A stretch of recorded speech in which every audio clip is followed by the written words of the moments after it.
कराची जितना बड़ा शहर है यकीनन उसके मसाइल भी उतने ही बड़े और ज़्यादा हैं। गुंजान आबाद शहर होने की वजह से यहाँ पर माहौलियाती आलूदगी का मसला भी एक बहुत बड़ा जो है वो मसला बन चुका है। इंफ्रास्ट्रक्चर की बहाली ये भी एक बहुत बड़ा मसला है।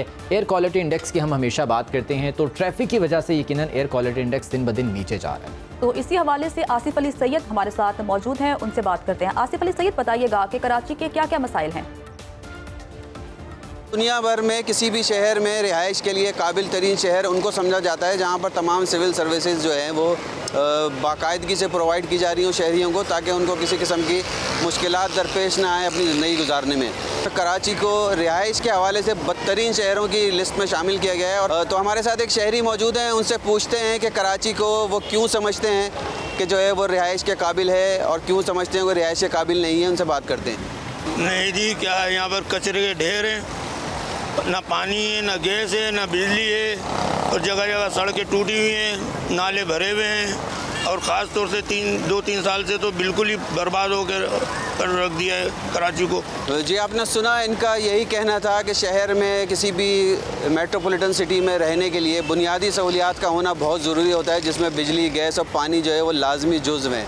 लेकिन ये तीनों सहूलतें जो है वो कराची की शहरियों से जो है छीन ली गई हैं। जी, आसिफ अली सैयद हमारे साथ मौजूद थे और बता रहे थे कि कराची के क्या क्या मसाइल हैं और शहरी क्या कहते हैं। अगर हम कराची की ज़िशान बात करें तो पाकिस्तान का सबसे बड़ा शहर है और इस्लामाबाद से पहले कराची ही पाकिस्तान का कैपिटल था, लेकिन उसके बावजूद भी कराची के मसाइल जूं के तू हैं। इस हवाले से अवाम क्या कहते हैं, अब आइए वो सुनते हैं।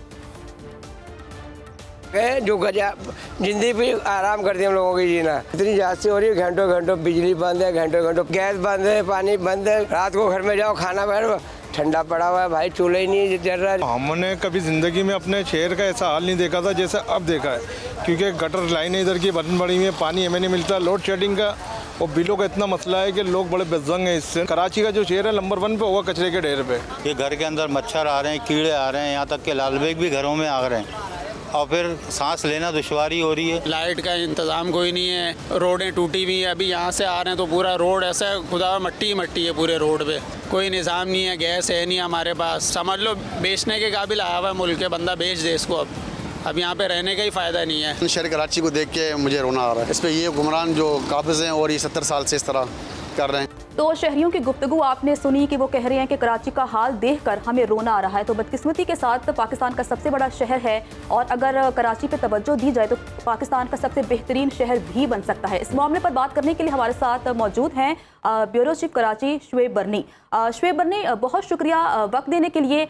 सबसे पहले तो मैं आपसे यही पूछूंगी, अगर हम कराची की बात करें तो हर जमात ने कराची पर राज किया है। जमात इस्लामी के मेयर भी रहे, MKM के मेयर भी रहे और अब पाकिस्तान पीपल्स पार्टी के मेयर हैं, लेकिन कराची की हालत ज़ार जूं की तूं है। क्या कहेंगे आप इस पर? जी देखें, जिस तरह कराची मुल्क का सबसे बड़ा शहर है, मेट्रोपॉलिटन सिटी है, तो उसके मसाइल भी उसी तरह सबसे ज़्यादा बड़े हैं।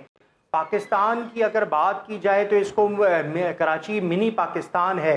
पूरे मुल्क के लोग यहाँ के आबाद होते हैं, यहाँ से रोज़गार कमाते हैं, लेकिन कराची के साथ जिस तरह जुल्म व ज़्यादती हो रही है वो ढकी छुपी नहीं है। आलमी सर्वेस की भी बात कर ली जाए तो वो इस बात की तस्दीक करते हैं कि कराची में क्या हो रहा है। इस वक्त कराची की सूरत हाल ये है कि शहरियों के घरों में पीने का पानी नलके से आता नहीं है, सीवरेज लाइनों से गटर का पानी जाता नहीं है। इसके अलावा अगर बात कर ली जाए लॉ एंड ऑर्डर की तो कराची में शायद ही कोई ऐसा घर अब बचा हो जिसमें स्ट्रीट क्राइम का विक्टिम मौजूद ना हो, यानी कोई खातून लुटने से बची हो या कोई शहरी पूरे ख़ानदान में से 3-3 दफ़ा 4-4 दफ़ा लोग स्ट्रीट क्राइम का मुतासरीन में से शामिल हैं।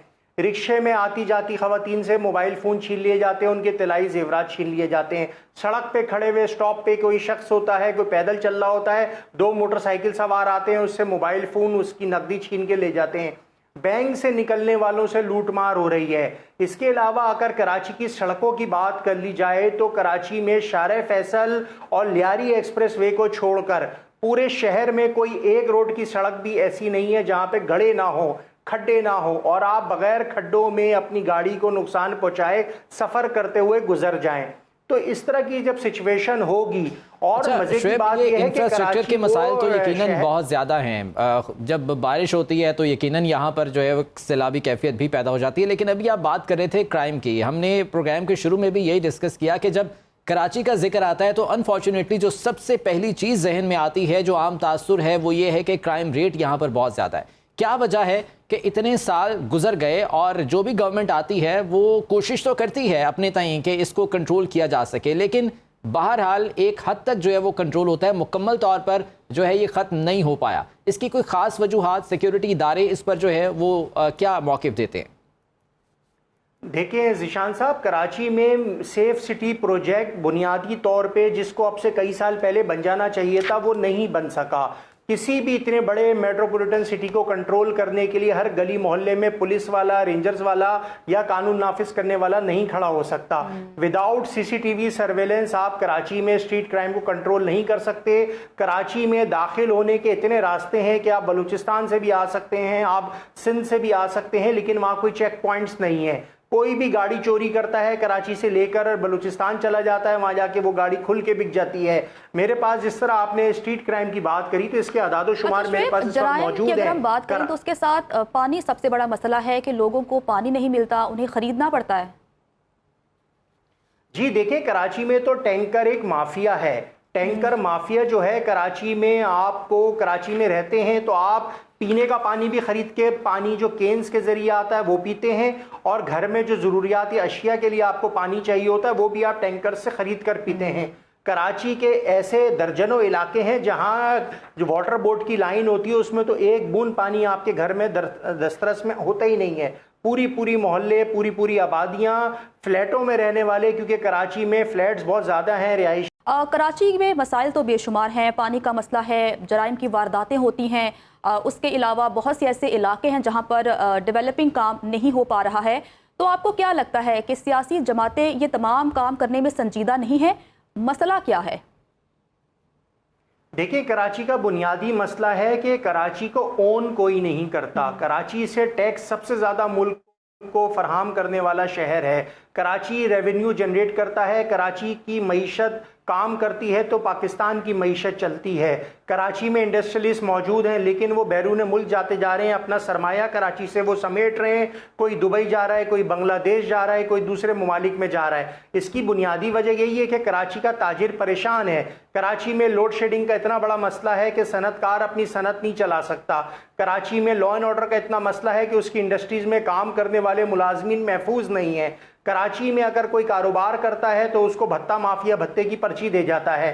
कराची में कोई सनतकार कारोबार शुरू करता है तो उसके काम में मदाखलत की जाती है, उसके बिजनेस को डैमेज किया जाता है, उससे उसका शेयर मांगा जाता है, और वो शेयर बढ़ते बढ़ते 10%, 20%, 30% से अब 40% पे चला गया है। यानी कि कारोबारी आदमी 40% इन मामलात के लिए दे देगा तो वो 60% से अपना इदारा कैसे चलाएगा।